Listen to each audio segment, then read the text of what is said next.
Welcome to the Final Girls podcast, where we talk about the Final Girls and the Final Girls only. The movie, not just ourselves.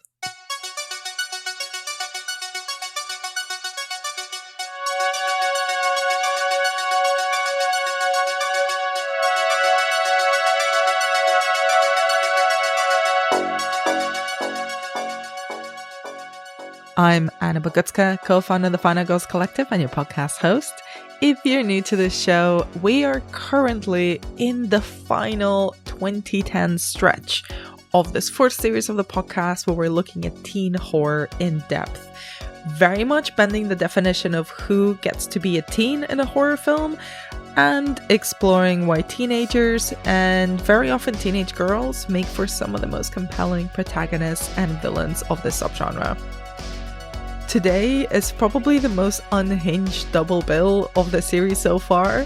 We've got Detention from director Joseph Kahn from 2011 and The Final Girls, directed by Todd Strauss-Schulson from 2015. One is a bonkers time travel meta-horror comedy and the other is a very earnest time travel meta-horror comedy. They're both great in their own individual and very different ways.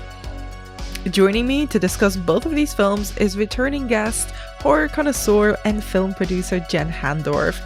Be warned, we had a full animal house in this episode, so both Jen's dog Moose and my cat Vlad make guest appearances in this episode. A quick reminder, you can follow us on Twitter and Instagram at The Final Girls UK, and if you can spare a few seconds of your day, please do leave us a review on Apple or Spotify. I appreciate reading them so much. Usually I would do a spoiler warning because we always spoil the films that we're discussing, but to be honest, there's actually no way we could spoil Detention. That's how insane this movie is, and it's not that widely seen, so I'd actually encourage you to listen even if you haven't seen the movie, and maybe you'll be intrigued enough to discover it.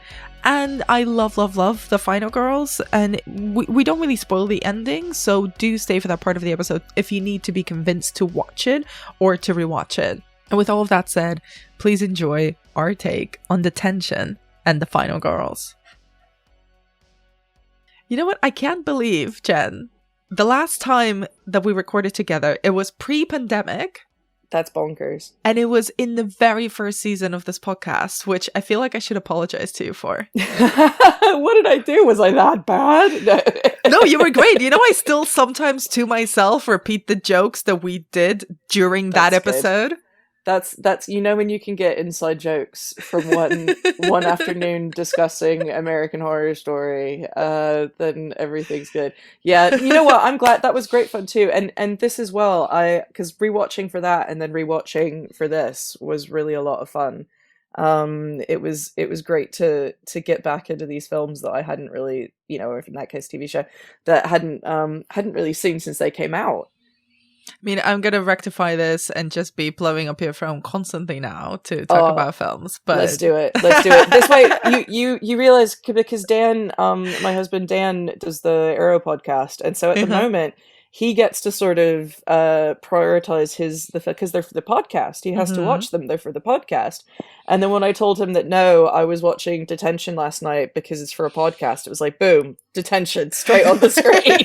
So I am down. Give me a reason. I'm doing some vampire films for Mike. It's like, you guys program my season all you want. I love it. I love it. Excellent. Just send me the ones that you want to talk about and I'll program an entire season around that. It's now a cadre of film programming. That's fantastic. But yeah, no, these are wicked. These teen horror films. I don't feel like there's enough of them now.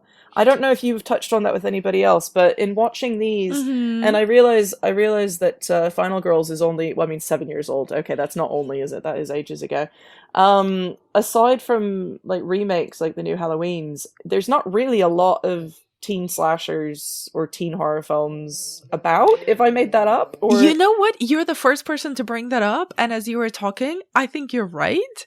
Because even as well, there's quite a few films yet to go in this season, but like what I've been doing with the season is to like stretch the concept of the teen horror film as much as possible. So like I'm including sort of preteens, and sort of, you know, the 27/33-year-old actors who are playing teenagers as well, or like undefined age young adults who are like elder teens, you know, because Cabin in the Woods, generous they like adults. Because like what I was gonna ask you, but like in I'll get to this kind of in a bit. It's like there's horror films that are about being a teenager, which is a horror film in and of itself for anyone, and then there's the kind of the teen horror format, which I don't think exists anymore. It's bonkers, right? Like you get stuff. I kind of, you know, like I mentioned Cabin in the Woods, but and even when you look at these films, they're so meta. They're so incredibly meta, even when we do have them now. But it's almost, I feel like maybe Scream killed the teen horror movie because it made all of the tropes uncool in a way, or it made taking the tropes for face value uncool because it turned them on its head. And that's my thesis. And I'll be, but yeah, it is. It's unusual, and I mean less so with Detention, and certainly more so with Final Girls. It does seem like these more modern teen horror films are referential or meta, or we're looking back. Yeah, or yeah, exactly. Like looking to the 80s, or Fear Street last year, which was great. It's like a trilogy of teen horror, but it is also very much kind of looking back at the era and at the moments when teen horror was at its apex, you know, in the 70s and then in the 90s. That's so spot on, and it's very that's really interesting. Maybe, like, I'm just trying to think of films, but, like, you get films like Happy Death Day. Yes. But that's not, I mean, it's not really, it's sort of only barely qualifying, really, isn't it? It's much more about her and her story than it is about the ensemble slasher of it all. But it's not far off. But yeah, it's interesting. I wonder why that is. Young people of the world, why are we no longer giving you your own teen slasher stories? Why must we reflect on our own bygone eras? I think it's the slasher that's gone, not the teen horror. Oh, that's true too. Okay, yeah, that's true too. Because there's like, because I'm cheating and I'm looking at my list of films that I'm yet to cover. It like, you know, I'm gonna talk about like the Black Christmas remake, which is set in a university, and that's more of a slasher thing. But then like Veronica, which is a teenage horror. She's a teenage protagonist, but it's a possession movie.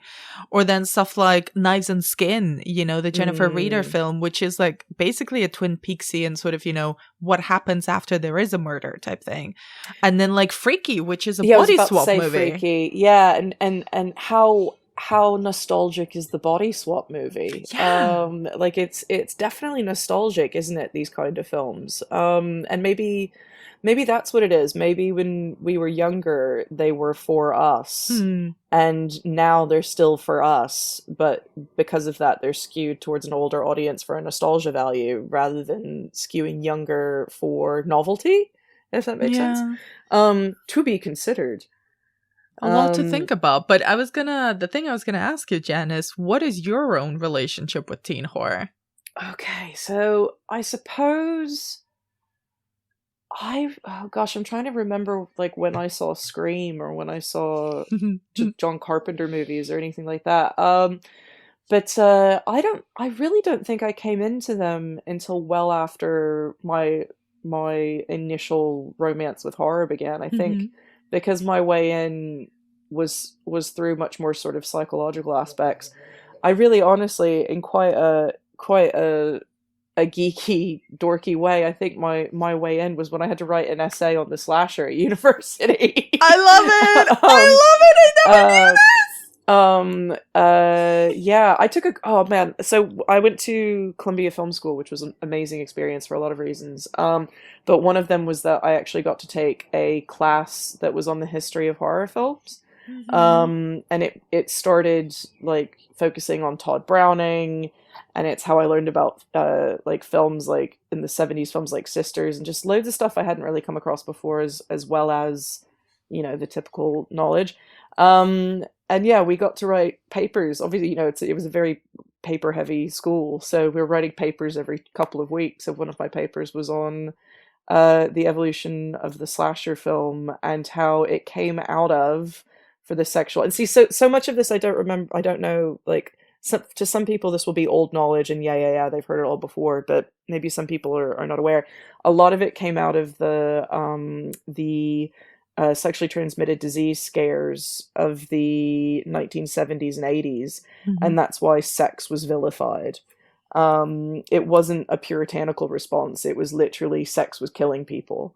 And so there's a lot of critique and critical analysis about the fact that these films developed out of the AIDS scare, but putting it in a more sort of social commercial perspective. But yeah, I went academic on them, I guess, and then watched everything backwards, because I really didn't come to the Halloween movies until much later.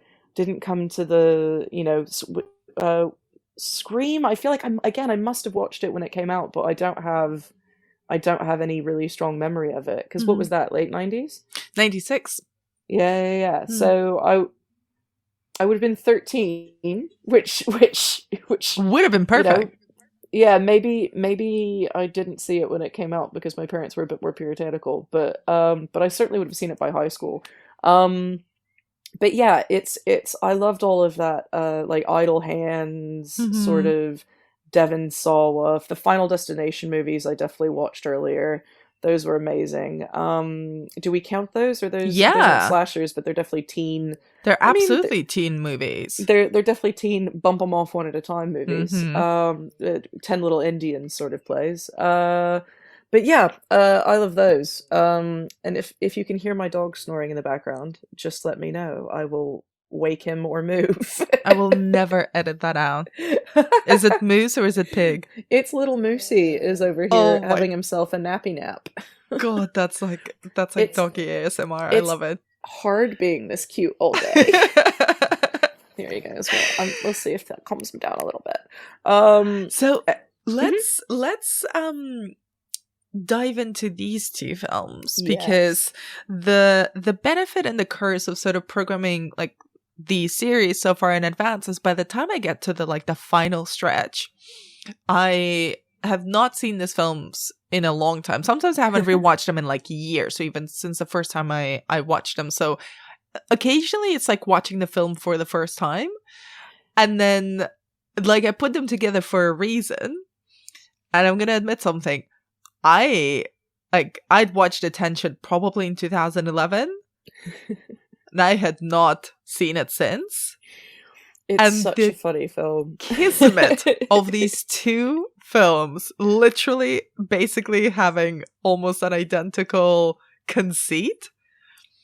It's so funny. It's so funny. Well, wait, hilarious. What though is that conceit in your mind? Because I feel like they sort of rhyme to me as films. They're not necessarily mirrors, but they rhyme.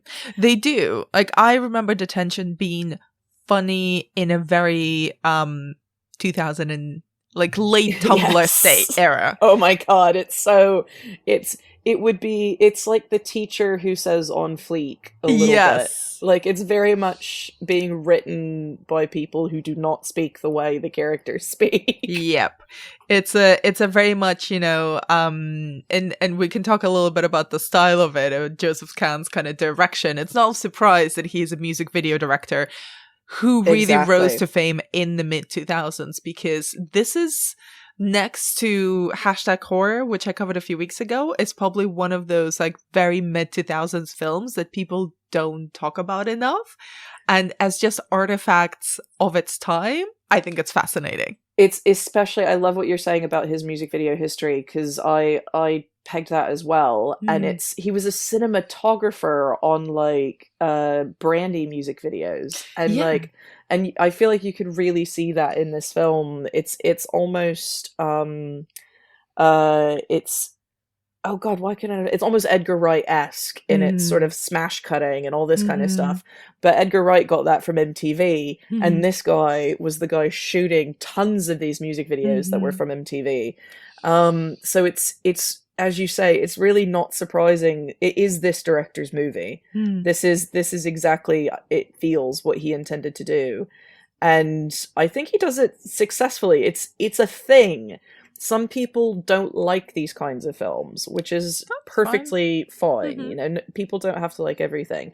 But if you can get into it, and it's sort of pastiche, meta, you know, odes, sort of referential everything, then it's great to sit down with and eat popcorn and sit there and just be like, oh, this is so dumb. This is just dumb. I mean, it. We'll get into his videography because I have it in front of me, and honestly, we can play a little game where you could just name artists, and I can like guarantee that he's worked with them, because this is unbelievable videography. But before we go into Detention too much, can you briefly summarize the plot of the movie for me? Which I feel like that's a very mean request considering the plot of this movie. I'm so sorry. That's fine. That's fine.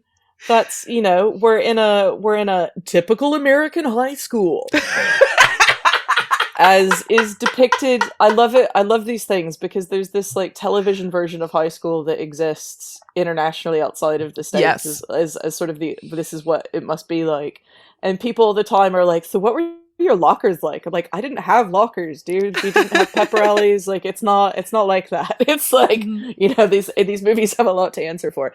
But you know, you've got your ensemble of high school students, and they are painted as you know, sort of typical characters as they can possibly be when the opening character is introduced as a bitch bitch, and she explains herself and is promptly murdered, has her throat cut by a character called Cinderella, who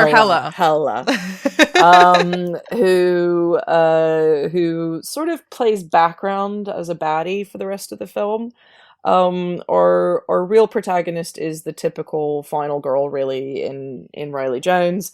She's kind of the before in those geeky to hot 90s movies, where it's like there's nothing wrong with her, but she needs to take her glasses off and undo her ponytail and then she'll be hot, kind of a look. I'm particularly, like, I have a major hang up with a pair of denim overalls she wears later in the film that she says is her cosplaying from My So-Called Life, from Claire Danes' character. And she's wearing a pair of denim overalls. I digress, but it's important to me. Denim overalls with like a daisy badge on them. Now, for those of us who were there in the 90s, this was something people wore. But Claire Danes from My So-Called Life is like the queen of grunge. She's like the queen of like flannel shirts and Doc Martens, and that hurt me to watch that reference so wrongly misconstrued. But that's fine. We're going to give Riley Jones a pass in this instance. I'm going to assume she, as a character, has not seen the series and was misinformed. But anyway, I digress. So Riley Jones, the typical, you know, sort of final girl character, eventually finds she too is being pursued by Cinderella. And before she can unmask the killer, she realizes that someone's fucking about with time, and the bear mascot has a time machine in it, and they keep going back in time now, and it's very confusing. And then they save the world as well. And I'm not jumping around in the narrative now. No. I've actually just told it in chronological order. That was an incredibly linear synopsis for a very non-linear film. You know, aside from my digression about the dungarees, which really clearly upset me, I think I was pretty on point there. I think so too. Yeah, it's such an odd little film that is giving, like, it's giving you 1992, it's giving you 2001, it's giving you 2007, it's giving you all of these flashbacks and all of these sort of colorful interpretations of what these eras were. Yes. It has a lot of those, something that is very prevalent now, but feels very, it doesn't feel dated, but it feels very embryonic in this film. You know, the big font on top of whatever's happening. You know, this is in every single Marvel movie now. Like, this is, everybody does this. And it's become kind of incredibly conventional. But here, it's like it's Arial. It's incorporating text. Yeah. Well, and you know what's funny as well? I'm a font nerd. I can recognize the fonts when they use them. I have a whole I have a whole theory about this, about it being about the rise in WhatsApp and text messaging, and people being used to seeing text on their small screens and small pieces of text on their screens and interacting with them. There's they do it in Final Girls, but not in Detention, where a bit of like a text message pops up on the screen. Yeah. And I love that. I'm obsessed with that and the evolution of how we decided to depict texting in film as a language and the syntax of that. But that's another TED Talk. That's another one that I'd love to take you up on sometime. My favorite one is in Zola, when actually she just shoots the person narrating the text as it's written. It's gorgeous. I need to see that. Like, okay, so we've established the conceit of this film, which is everything and nothing all at once. Chaos. So it's just pure chaos. It is, as the kids say, chaotic. Yeah, exactly. So does the conceit work with the style of filmmaking that Joseph Kahn has? See, I think it all plays really nicely together. I think if the film tried to be more Mike Lee or any other kind of tone, then a narrative this bonkers wouldn't work. I when I was watching it, there's that bit where a space cow gets kidnapped by aliens. I'm remembering that, right? I didn't just briefly hallucinate. I think it does. And it's like a semi-animated sequence. And it's just like, what did this look like in the script? And how did these people engage with it? And it made me really reflect on the fact that this is a writer-director. This is maybe not a first feature, but definitely an early second feature. There you go. Second feature after a lot of industry work. This script is bonkers, man. If somebody handed this to me, I'd be like, okay, lose my number. Like, it's absolutely insane. I've been trying to like suss how the film got made, and I really can't. I can't figure out who was like, yeah, let's give him $6 million to go have a time-traveling bear and a cow that gets abducted by space aliens. The film was acquired by Sony. The film got like a proper release. So does that mean it was a festival film before that? It was a festival, an indie, yeah, and it won a bunch of awards at independent festivals. There you go. It got an award at the Seattle International Film Festival. It got one award at Fantasia, at Sitges, at Fright Fest. Like, this was, I think, the awards and the festival reputation it got gave it the boost for it to be acquired by distributors. This is exactly the film I want films to be. This is what I want to happen all the time. To be honest, I can totally see this film working really well in the festival environment. Like, if I was just going to see everything a festival had programmed, first of all, I would 100% program this for a festival. Yes, and agreed. B, if I was watching this as an audience member, not really knowing anything about Joseph Kahn, not knowing, his music video career or anything, I'd be like, I would be so in for the ride, because it's just like whiplash. When you think you're kind of getting the hang of it, suddenly there's a boy who is half fly and he sprouts wings from his back when he's having sex. Yeah, that happens too. and then you never really come back to it. Like, no. it's just sort of there. There's an alien who's pretending to be a Canadian, and that's how they're going to invade the planet. It's like all these little nuggets of story and character. It reminds me a little, for some reason, it reminds me of Rick and Morty. And yes. especially their montage episodes, the mix-up ones, where it feels like it's just a long conversation someone's having, and it meanders, and they're like, oh yeah, and this, and dungarees, and then they go back to the main conversation and never go back to the dungarees.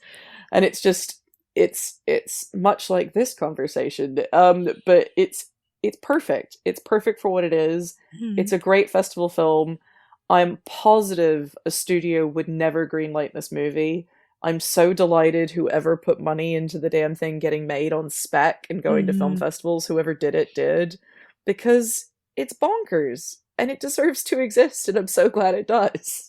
It truly, I wouldn't even know how to like pitch it to someone, because I think one way of pitching it, which is some of the reviews that I've read, which is like, oh, it's like a horror film for the Twitter generation. It's like, no, I think this is a film that was made for the TikTok crowd before TikTok was created. And 100. I really hope that TikTok kind of resurrects it, because sometimes they'll latch onto films and they'll discover them and be like, oh my God, you guys have just discovered this film. Nobody knows about it.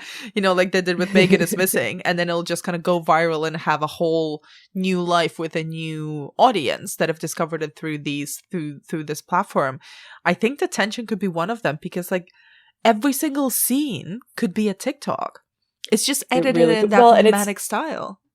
It's over a decade old as well, which means that it's ripe for nostalgia in and of itself. And it's vignettes, right? Like it's these small little, which again, coming from music videos makes sense, because that's how he was a storyteller. And it's not that it's a small film. Like there's huge camera movements. There's like they do big movie stuff in this movie. It's just so incongruous that you're sort of just holding on to the narrative as it unfolds. Yeah, and let's talk about the teen of it all, because there's so many characters. Some of them are human, some of them aren't. But I think the three main ones, maybe the two main ones, are again these names: Clapton Davis, played by Josh Hutcherson. And Riley Jones. Okay, that's a normal name, but Clapton. Like, I don't live far away from Clapton, and every time someone would call him Clapton, I'd be like, are you joking? That's not a name. That's not a human name.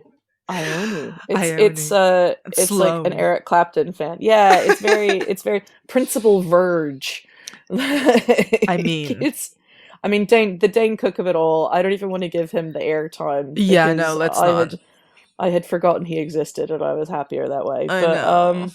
But yeah, you know what? The teen of it all, it very much reminds me of that sort of Gilmore Girls Clueless kind of voice for teenagers, where they speak in pop culture references. They speak in this sort of rhythmic, fast, $10 word pop culture reference way, which isn't natural. It's definitely hyper stylized. It's not the way teenagers speak, but it's not being written by teenagers. Yep. So I don't think it's intending to be, as I said, in that realistic setting. It's that hyper realistic way. But again, I think that because Clueless came before this, it's become a sort of language or meter for this kind of film, like a poetic metric for this kind of film. Where that cadence is really, I'm trying to see if there's any quotes I can pull up, but where that cadence is really considered. I think it's also, if I may say, very American, that way of speaking, that you don't really see that form of dialogue in British films or Canadian films even. But yeah, it's not depicting real teenage life, depicting a movie's depiction of teenage life. It's also like, I would even add like a music video's depiction of a movie's depiction of teenage life. Yes, 100. You know how like absolutely. Ariana Grande will parodied, reference Mean Girls in one of her recent music videos, can't remember which. And it's like, it's that version. It's the copy of an imitation. Absolutely. It's a and you know what, I was actually thinking about this in terms of Final Girls as well. But yeah, it's even there's a flashback to the 90s, and there's a woman wearing the Britney Spears Oops, I Did It Again. Yes. School costume. So it really literally is basing itself on those music videos rather than the reality of that era. That's really cool. Also, I hadn't noticed that, but you're absolutely right on that. The fun fact, Joseph Kahn directed several music videos for Britney, including Toxic and Womanizer. There you go.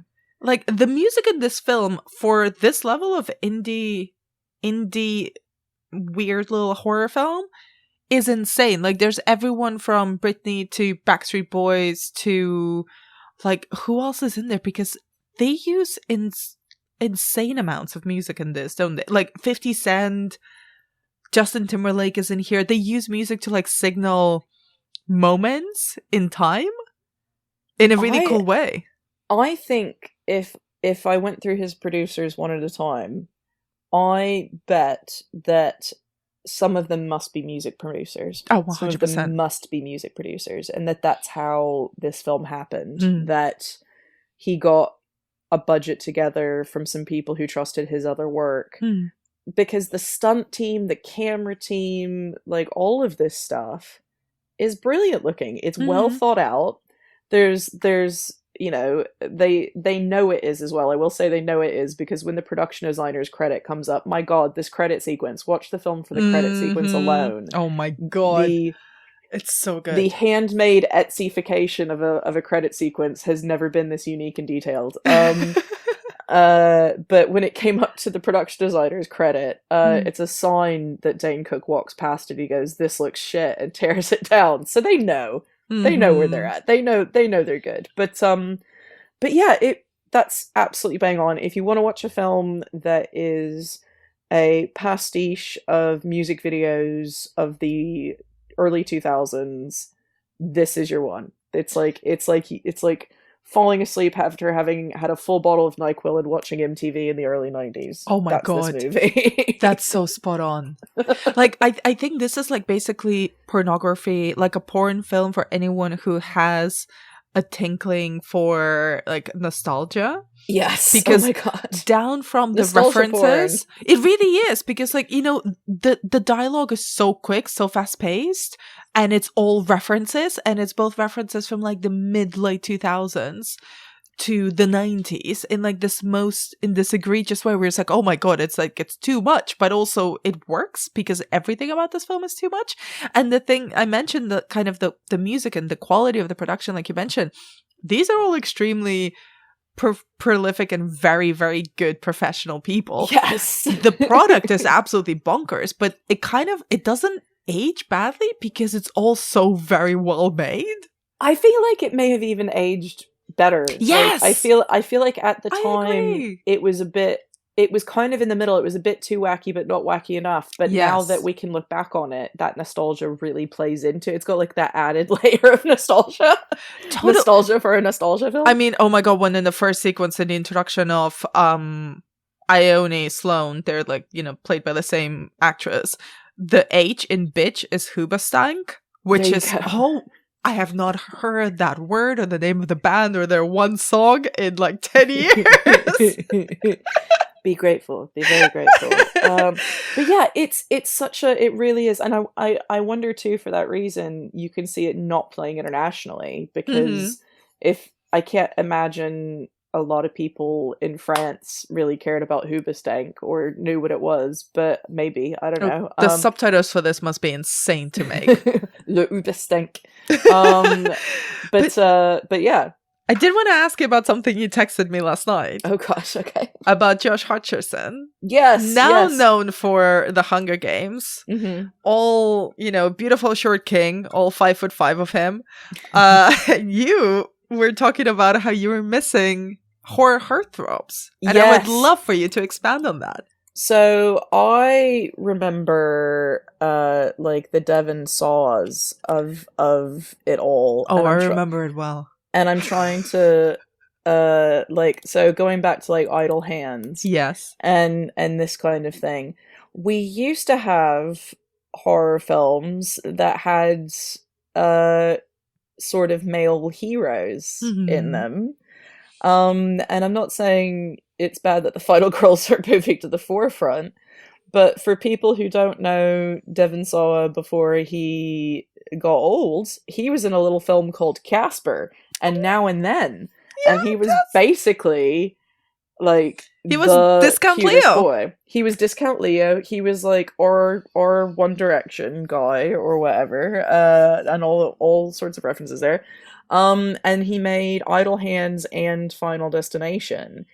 And you got these films where there was a really hunky guy in the lead, and for ages it was absolutely Devon Sawa. I couldn't tell you who any of the other. I bet if we went to whatever the I know what you did last summer. Oh, Freddie Prinze Jr.? There you go. So exactly, like in the same way that a teen comedy would have had Freddie Prinze Jr. Or one of those guys in it, the horror films did as well, and it was kind of brilliant. You know, it's great that it wasn't just all on the final girl, but to be fair, that's something that's developed out of. I'd rather we were in this era where we love Final Girls, that there's a lot of female led horror, than back in that era where people were still saying that you couldn't have a horror film with a female lead and have it be successful. But I'm not pitching for a return to the old. Just give me some beefcake. That's what I'm saying. But also the horror heartthrobs are almost never beefcakes, because the beefcakes I don't think work. Like you have to be a little bit vulnerable to be in a horror film, I find. And exactly. Yeah. The beefcakes get killed off early because we have to prove that just being strong isn't good enough to fight back. Exactly. Also, they never know how to fight. Like, those are just, like superficial muscles. They don't actually do. They don't make them strong. They're just aesthetics. They're skipping leg day, is what you're saying. Never skip leg day. If you've got to run from a guy with a machete, you're gonna want to not skip leg day. Exactly. But I think you're onto something, because you're right. Like, I never thought of Freddie Prinze Jr. is interesting because he was in those two movies, but then I always thought of Josh Hartnett a bit more as a horror heartthrob because of The Faculty, and then since then he and then also Halloween H2O, yes, and then he went on to do Penny Dreadful, which he's very good at. He's aged well. Like, he's never been a very good actor, but he's got a lot of presence. He looks good on camera, is what I'm saying. Well, well, and this was the era of Supernatural as well, which was like the two haughty brothers fighting. Oh, the Winchesters, the Winchester brothers, and they're very hot dad. Yeah, exactly. Oh my God, James. What is his? What is it? Jeffrey D. Morgan. Yes, right? / Javier Bardem, because they look exactly alike. Thank you. Can we all just agree that clearly they were twins separated at birth? I want them to play like two widowers who go on a hot vacation and like reconnect with themselves and have their hot girl summer together. I need this in my life, please, Hollywood. I don't think I would be able to sustain myself without seeing that film. Yeah, no, exactly though. Like these hot dudes who were in horror films, like Jeffrey, he's a special kind of hot. Let's be honest. Excuse, that's why we digress. We'll talk about some hot women later for balance. But yeah, these films, it really was like the characters were sexy. Like there was a real, and not like in Cabin in the Woods, where obviously these are sexy actors who are beautiful and grown up, but like you were kids and they were sex kids, and they like it was age appropriate sexuality, if that's what I mean. Yeah, but I think you're onto something that's like, just being objectively / conventionally attractive does not make you hot. You know what I mean? Like someone could have all the ingredients and none of the appeal. Absolutely. 100. Whereas someone, like Dewan Sama is like cute, but not, perfect looking. His face is kind of weird, and he's kind of, he's not like a super ripped dude. And, it's not like the Jeffrey D. Morgan. I mean, okay, he's actually like incredibly good looking. Yeah, but like Devon Sawa was set up via Casper and Now and Then. Like he was like the cute kid in all the Tiger Beat magazines. We were in love with him as teenagers. I have to interrupt and let you know that Urban Legends horror hottie is Jared Leto. No, I have covered pass. No. At the time, he was Jordan Catalano, though, so we didn't know what we know. We didn't know. Oh, but also Joshua Jackson. Yes, Joshua Jackson. Dawson Creek. So it was a thing. The horror hottie was a thing. Although both Joshua and Jared. I mean, Jared's always a fucking creep anyway. But both of them in Urban Legend actually play quite creepy, leery dudes. So they're not like. Joshua does look very good. Well, at least Joshua is.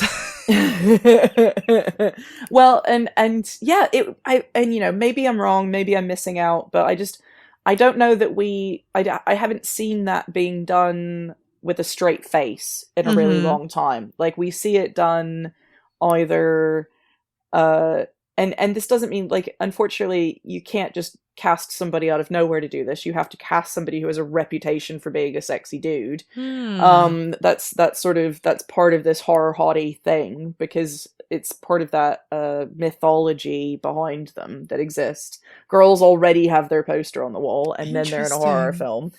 But yeah, I'm filmmakers, let it be known, horror hotties, they need to come back. Horror heartthrobs. Yes, exactly. I mean, now I'm thinking of like who might be the next one, because I started thinking about Alex Wolff, but he's not really, because he's been in a lot of genre stuff in recent years, but he's not really considered a sex symbol or like a hottie. And I mean, he's a very good looking young man, but I mean, he's not in the traditional, like, he's not going to be up on people's posters. It's not like, like if Harry Styles does a horror film, which, by the way, yes, he totally should.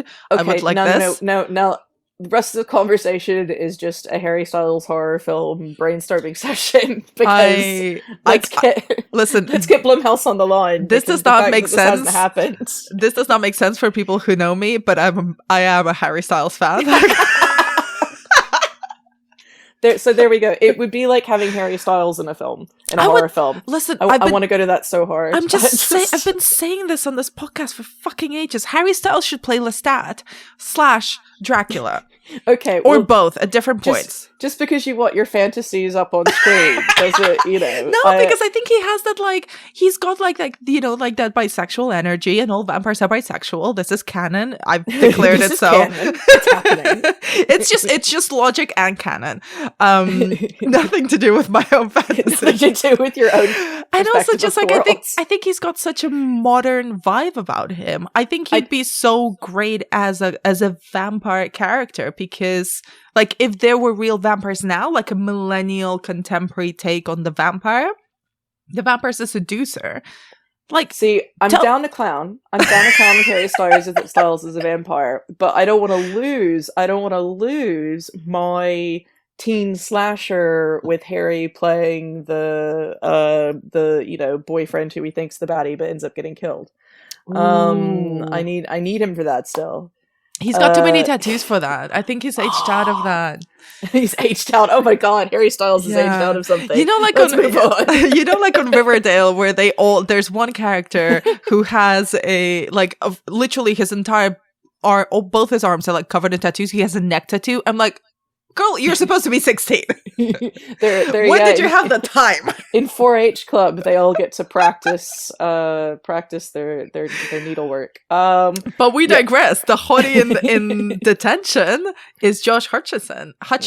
And does he work for you as a horror heartthrob? I mean, like, he's not my demographic.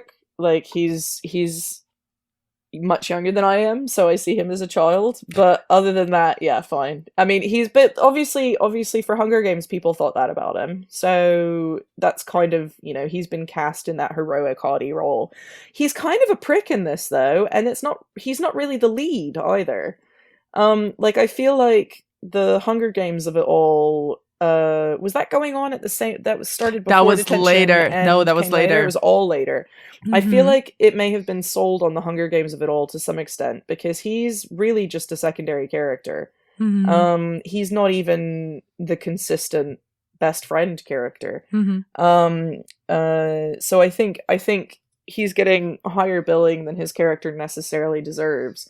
But yeah, he fits the bill. I mean, like, they make him a prom king. He's wearing the Michael J. Fox time traveling outfits. Like, he fits the archetype. I'm fine with this selection. Not for me as an individual, but I get it, if that makes sense. Yeah, I think so Hunger Games would come out the next year, so he was probably like making this, and by the time they knew that was gonna happen. Yeah.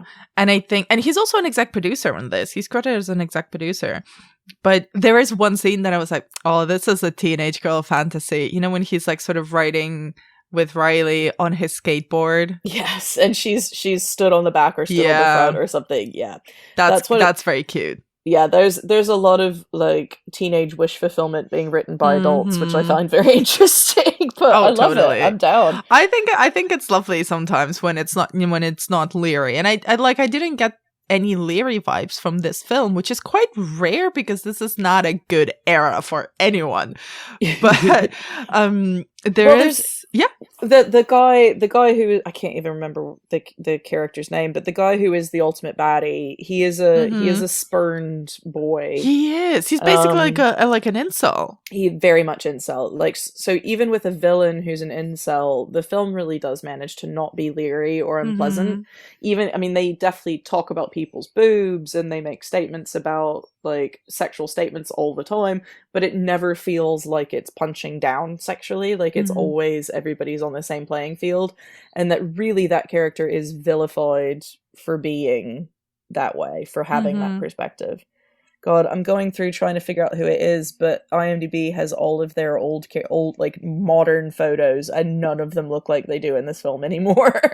Oh, it like his name is Sander Sanderson in the film. There you go. Spent a lot of time on that one, didn't they? Yeah. Oh, there you go. Yeah, he's bulked out since then. He no longer looks like that. And he did an Anthony Michael Hall. Yeah, he did an Anthony Michael Hall, and he has now like doing guest pieces and things like Happy. So good for him. We're all happy for you, A.D. Johnson. Good for you. But yeah, it's just such a bonkers film. Like, I genuinely would recommend it to people because it feels so out of time and so perfectly in time as well. And the whole kind of use of the giant stuffed bear as a time machine. It's definitely, why not? I love that we've explained details of this film in detail. Sorry, we've explained scenes from this film in detail, and no one's gonna know what's happening. We've spoiled nothing. There's no way for you to see what's happening from scene to scene. Oh, this doesn't even cover like 78% of what happens in Detention. It's absolutely bonkers. But yeah, I highly recommend it for anybody who watched Breakfast Club but wished there was more people dying in it. Is definitely who this is for. So let's move on to a film that is quite considerably more coherent. We've had to go quite far to get something slightly more coherent than Detention. And let's talk about The Final Girls from 2015. And I have a lot of affection for this film, but and I really enjoyed rewatching it. But could you summarize it for me, for anyone who's not seen it in a while? So conversely, this film is a heck of a lot more straightforward. A young woman named Max, whose mom, who died several years ago, was a scream queen, goes to a screening of her dead mom's movie on her anniversary. And when a fire breaks out in the theater, she slashes open the screen to escape and finds herself with her friends inside the movie. And the rest of the film takes place inside this horror film as she and her friends try to find a way to fight their way out and avoid the sort of Michael Myers, Freddy Krueger killer. Perfect. There you go.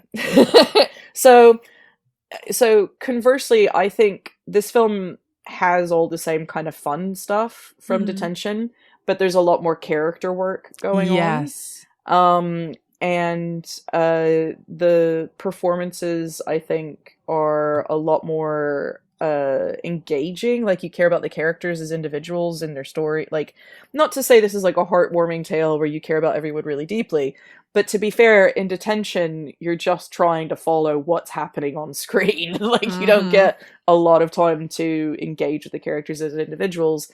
This is really Max's story. She's really driving this. It's about her coming to grips with her mom's death. And that's a lot of fun as that happens. You've got Aaliyah Shawkat. Am I saying that right? I can't be saying her name right. Shawkat? Is that how you say her name? Her from Arrested Development. Yeah, she's maybe. Yes, she's brilliant. She does great in this. Like, she's always good. So watchable, as is Thomas Middleditch from Silicon Valley. Silicon Valley, thank you. And Adam Devine, who I can't believe they got him for this, to be honest, because he probably blew up in Pitch Perfect just after this and became his own leading man. He's sort of a play. Is that your cat? Yeah, that's my cat. Yes, we've got animals in stereo now. This is Animal House. we've got Adam Devine playing the horror hunk ode, which we can see what the horror hunk has sort of evolved into, this oversexed, gross guy, which is compared to Alexander Ludwig's character Chris, who is much more like, he's the one from the real world. Adam plays the one from the movie they've been sucked into. So, you know, Detention, completely unique film, absolute chaos, bizarre. Final Girls is doing nothing new. It really isn't. It's you know, Purple Rose of Cairo. It's a lot of different things, and that's kind of what it is. But it does it all really well. I had sort of forgotten about this film because it just does everything really well. And I don't think it should get dinged for that, really. There's so many films that don't land this tonal shift as precisely as this has. And it's unfortunate that it's not weird in any way. It's sort of like the nice kid from high school who was nice. They were great. Everybody liked them. Aww. You kind of forget about him later, and then you meet him, you're like, oh yeah, they were really nice. I think that's a nice compliment for this movie, because it is like, it does have the earnestness of sort of horror fans, because it is it's written by two horror fans. Emma Fortin especially is like, has spoken, and like in full disclosure, like I have like a Final Girls related Final Girl story, which I think is really cute. And then like, this is part of the reason why I have a lot of affection for this film. And I do really like it, because I think you're right. It's such a warm film for a comedy horror. Like, there is zero snark in this film. It's great. Which is quite difficult to achieve, I think, without being cheesy. Absolutely. And it isn't cheesy. No, not at all. No one should take that from what I'm saying as well, is that it's everything about this is good. It's just not different. Like, there's nothing different enough about it for me to like, I think always remember it and have it stand out, like, as, oh, this is the film that does this the most, for what any one reason. And I think too, remember, I watched this and then I watched Detention, which completely blew my mind, as like, so I'm literally going, Final Girl seems like a perfectly normal film for people to get sucked into a screen. It's a perfectly average film. So I'm definitely not like hating on Final Girls in any way, shape, or form. I loved it. I loved watching it. I think it would be like the greatest film for 16-year-old girls to watch at a slumber party. Oh yes. Like, I think that would be so much fun and so cool, and exactly, you know, what you want to do. I'm just checking what it's rating. Yeah, it's rated 15. That's okay. But yeah, it's a great film. But I also, and it would do great at a festival in that similar way. I can see why critics might sort of let it slide by a little bit, if that makes sense. I don't know. Tell me I'm wrong, though, because I'm perfectly willing to be like told I'm you can't completely be wrong. Off base. You can't be wrong. I think you're very off base. I think critics did receive it really well at the time. Like, this is from 2015, so this is, oh my god, this is like around the first year that the Final Girls started, as in like the Final Girls, and because of the obvious, we still like get tagged a lot, people tweeting about this film in particular. And we met, Olivia and I met the director because we got put together in a panel. Oh, wow. When the film was screening at Somerset House, like in the summer of 2015, or maybe the summer of 2016, of course, because it came like to London a year later. And it's such a crowd pleaser. Like, it really is. We rewatched it later on, like, you know, in the open air in August at Somerset House in London, and it was just a gorgeous experience. And like, hung out with Todd, the director, and like, he's really great. And it's like, I have a lot of warm regard for that film because of that association, because of the experience of watching it, and like being able to do stuff around it and hang out with the filmmakers as well, and kind of see that earnestness as well. I feel like that would have been a lovely experience. Yeah. That sounds like a great way to spend an afternoon. And it's, you know what it is as well? It's that it's not controversial. No. And do you know what I did notice rewatching it last night? For me, it's the sort of film that every time it, like, if it pops up, I mean, I don't watch linear TV, but it, like, if I did, or if, you know, if it pops up on a streaming service, it'd be like, oh, hey, this has arrived. Like, it popped up on Netflix last year or something like that. I was like, oh, I'll happily rewatch that any day of the week. I think 100. It's really rewatchable, which is a very big compliment, I think, for a film, because the attention economy right now is the main thing, and like nobody has any time. So if you're willing to recommit your time to something, that's a big deal. And also because like the characters are really sweet. I love the Groundhog Day. I think it combines like Purple Rose of Cairo and Groundhog Day in I see that. quite a nice way, and also the meta horrorness of it all, the winks and the nods and the cha cha cha cha cha. It is very like it's definitely one for horror fans. Mm-hmm. I can't imagine what the experience would be like similarly for Detention for someone who has never watched a horror film before. Mm-hmm. I feel like it would they'd be completely lost because it really plays so heavily on the tropes of that style. It is. So did you guys take you took your name from the trope, presumably. Yeah, and the we film took our came name along as well. We took our name from the trope, and then the film, like The Final Girls, was founded in like 2016, May 2016, and this had come out, premiered at South by Southwest in March 2015, but we weren't aware of this film until, you know, we'd already started. You're lucky it was good. You're lucky it was good. But it's like, it's just a really warm, like I would actually recommend it both for horror fans and for non-horror fans, because it's not really horror. Like there's a lot of kills and things, but they're not scary. It's not unpleasant. No, it's not gory. The thing that that I forgot to mention is that, like, we're watching it last night, it is very inventively shot. Like, I don't think I just noticed just how inventive it was, because every single shot is just like it's trying to do something.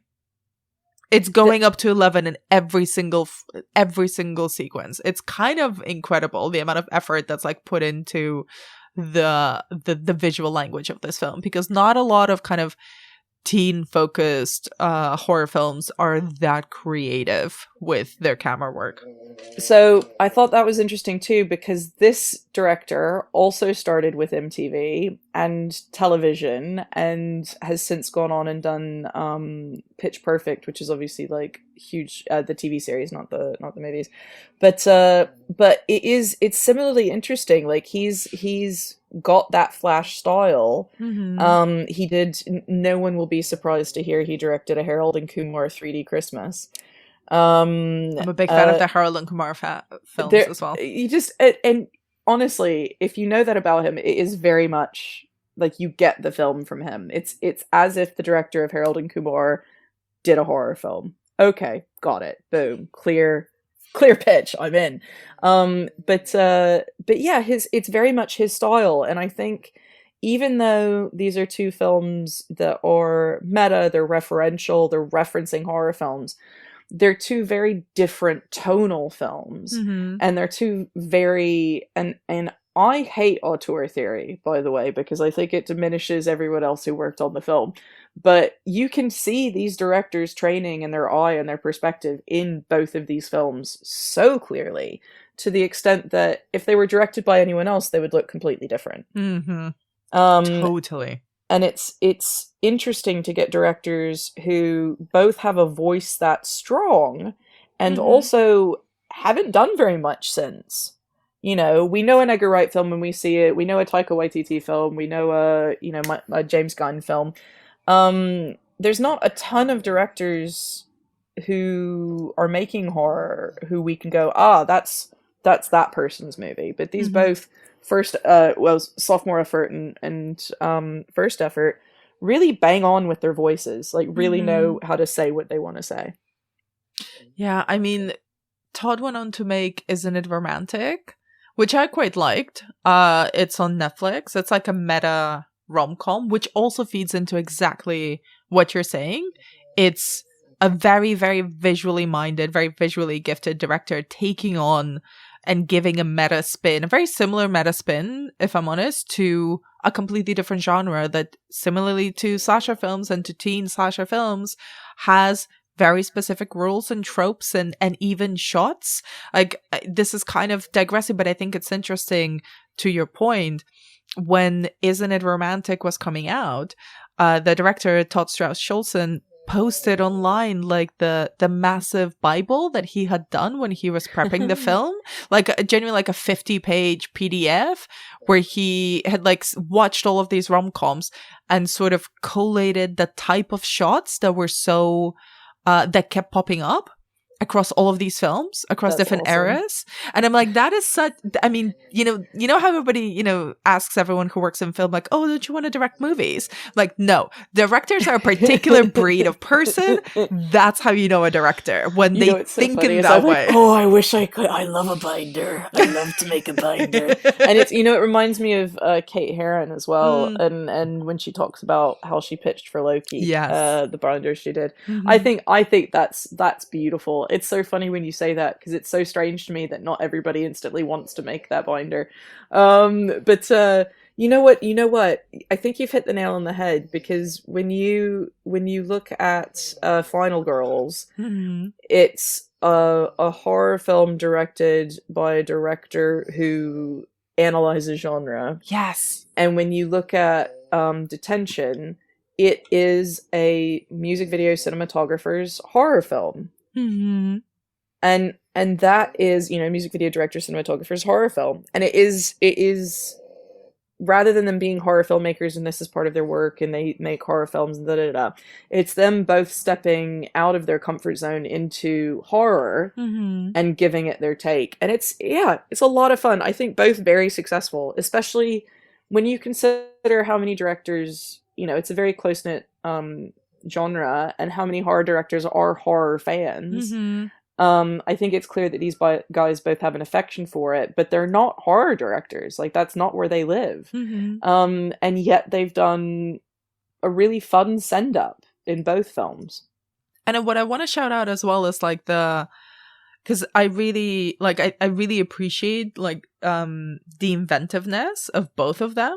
But with the Final Girls as well, there is a lot of heart, which I think comes from the script.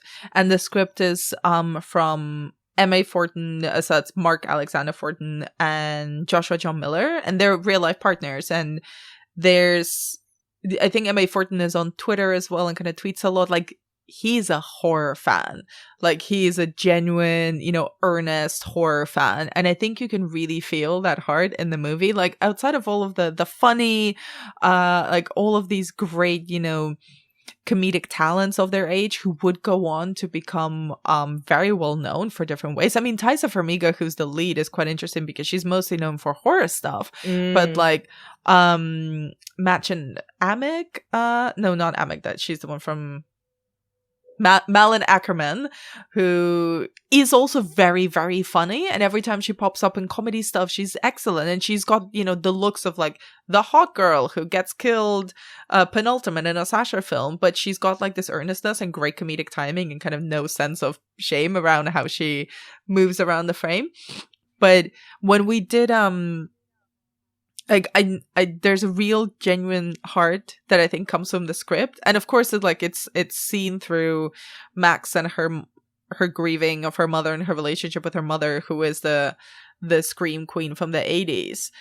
But there is also like a genuine love, and the meta-ness doesn't come from a desire to be meta and smart and kind of, oh, look at me, I'm #1 horror fan.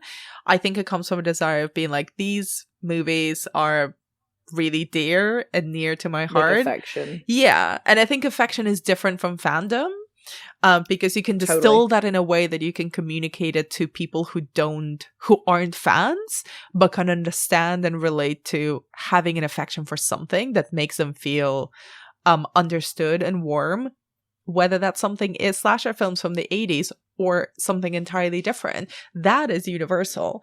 Yes. And like the meta-ness of it all is the clever posturing, which really only appeals to a very particular segment of fandom and of audiences. Yes, and it is, we've talked about walking that line a couple of times, and these are definitely films that stay on top of it. I'm about to make your week.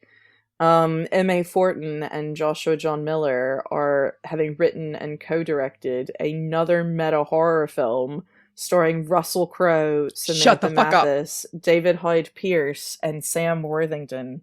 Shut the fuck up. And Jimmy Simpson. Don't forget What? Jimmy Simpson. What?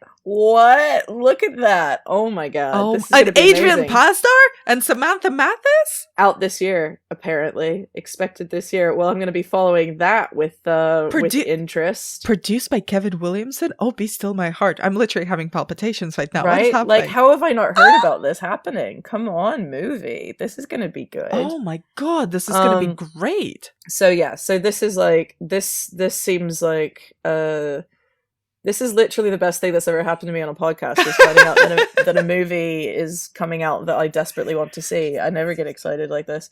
I've heard nothing of it. We've got to track it down now. I'm looking at the Wikipedia page of it right now, but like, listen, I'm gonna tag them all in this podcast and be like, hey, guys, what up? Come on the show when the movie is ready. We heart you. We heart you. I do heart them. It's important.